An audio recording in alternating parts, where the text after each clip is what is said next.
Boyd is Bible with the man speaking here. This is going to be a shorter talk. Jeremiah was longer. It's a big book. Lamentations is a small book. It's actually made up of 4 poems, and some of these poems are what we call A to Z poems. In other words, they start off with the Hebrew A, Hebrew B, and each verse goes through, and that helped the author, because if he'd have been writing without some structure, he would have been in a mess, because it's terrible news. Jerusalem has fallen by Babylon, as predicted by Jeremiah. Things have gone so bad before the fall that you wouldn't believe some of the things that were happening inside Jerusalem. And then Babylon comes in with all its army, and you wouldn't believe what has happened to its maidens and what has happened to its young men. It's the saddest book that you'll ever read in poetry in the Old Testament. This is not the first time poetry is used to express deep emotions. You can just think of David when he wrote his poem concerning Saul and Jonathan. Poems express deep emotions. When my first wife died, I spent time working through Job, which is a book of poetry, and paraphrasing it to try and find some kind of answers to the meaning of suffering. But also I wrote out a lot of poems. Interestingly, when I got remarried, my desire to be back to poems went. Only occasionally do I now write poems. But I had a flood of poems, one after the other, that I was doing. And so I know what it means to find some structure in grief, and writing when in grief helps. There's many things that people go through I can't help them on. I've never known what it means to be depressed, for instance, and people who get depression. I have great difficulty knowing to give any practical advice to them. And there's other things as well, mental illness, for instance, and a range of things. I do tell people that we have to live with them, but that's not good news for most people. When it comes to bereavement, though, I am able to speak with some kind of experience, not only because of my wife, because my oldest brother died young, and then my 2 younger brothers died young, and then my sister-in-law's husband died young, and my brother, younger, wife died young. So I've been aware of bereavement in a large part of my life. My father died in his 50s. My adopted father to me, a man who I looked up to with some other great men at that time, I could write a book about them, he died young. So I'm used to it. But this is a nation that should have succeeded, died. It's all over. And it's dreadful. And as you read these Psalms, there's an honesty about it. And the author feels the pain of it. Could it be Jeremiah? Well, there's no reason why it couldn't be. There's a cry to God. And he's wondering, will any good come out of this? It's a dreadful psalm. You need to read it. You need to read it. And yet in the middle of the psalm, you'll find it talks about the faithfulness of God. The great hymn, great is thy faithfulness, inspired, I suspect, from these verses. The goodness and faithfulness of God. Great is thy faithfulness. Every day your faithfulness is there. Wait a moment, we're talking about death. We're talking about rape. We're talking about young men losing their lives, separated from their family. We talked about a huge crowd being taken into exile, only the weak and feeble left behind. We're talking about the destruction of crops. We're talking about the end. You and I have not known that since the Second World War.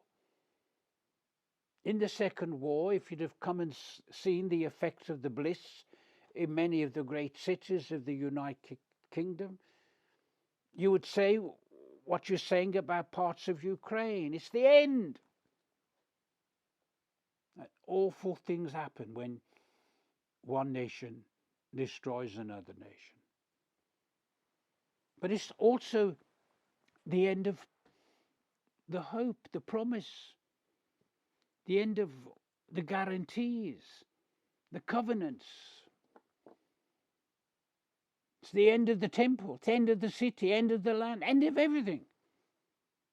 And yet he says quite clearly that he's there for us in this little bit in the middle. You see, God is seen as an enemy,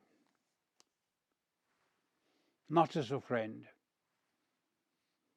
We, of course, have the failure of the priests and the prophets, the things that have gone wrong, but the people have still suffered, no matter what the failure of the leadership is.